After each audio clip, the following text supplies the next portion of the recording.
You wonder if, looking backward many years from right now, historians will notice the remarkable coincidence in timing. Have you noticed? Here it is. At exactly the moment when the emergency powers they awarded to themselves to fight COVID started to wane, our leaders began pushing for conflict with Russia. And then, on the basis of that conflict, they assumed historic war powers. What's up, everybody? Major Retired Richard Ojeda here, and by now we all know about Tucker Carlson and his hissy fits that comprise this nightly extremist talk show masquerading as a news program. And the fact that is, if you've killed your brain cells by sitting through this farce once, you never really need to watch it again. Because if you've seen it once, you've seen it a million times. The formula is more simplistic than Sesame Street. Take every story, no matter how irrelevant or misconstrued, and twist it into a bash against sanity and praise for the alt-right indoctrination. The medieval church had less command over a society's emotions than Facebook and Google and Twitter now do.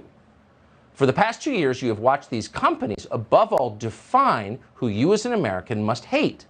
Depending upon their directive of the day, our citizens dutifully change their social media avatars, from BLM signs to mask up slogans to now Ukrainian flags.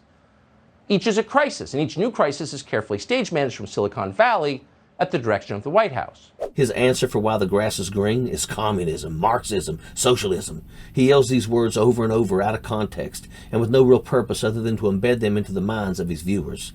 So be sure to wear Tucker's secret fascist sunglasses to tint your worldview to only his agenda, because nothing in his show presents the real bona fide truth. Everything else is corruption, a secret conspiring evil society.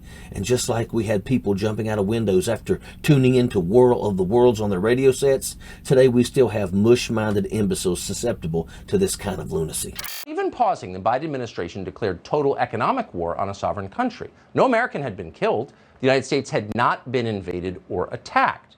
And yet, with no meaningful public debate or congressional authorization, the Biden administration destroyed that country's currency, then removed it from the international banking system, then impoverished its population.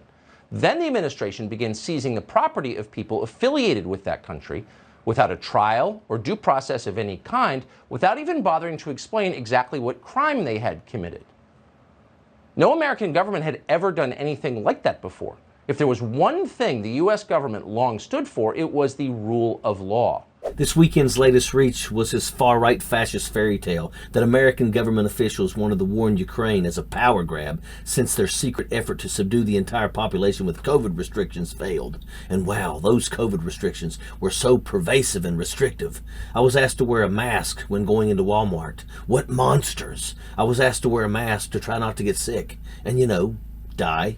So there, he's covered point one of his imbecile formula, bash common sense and sanity. And for part two, basically praising alt-right dictatorships. He spoke against sanctions on Russia, how unfair these sanctions are. They're stealing the money out of the innocent Russian oligarchs. The same innocent Russian oligarchs who assaulted Ukraine in the night with an imperialist hostile takeover. Of course, he lamented the crash of the Russian economy. This, of course, throws Tucker into an ultimate hissy fit when his bank account takes a hit.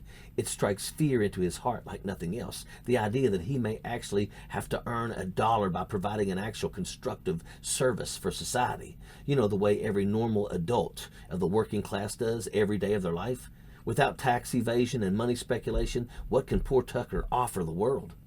That's Tucker Carlson, people. He's not that hard to figure out. Also, that's the far right that's taken over the Republican Party. It's been a long-tested formula that with mindless insanity like this, they can win over votes. Because it's not about information. People can't handle information. It's about leveraging your hatred. Tucker Carlson can get you to root for Russia over your own country because you're gullible as a newborn puppy when they have you by your hatred.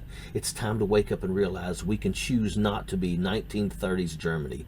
But so long as Tucker Carlson is on air, we know we've got a pandemic of stupidity on our hands, and that's the real danger. Sappers clear the way, airborne all the way.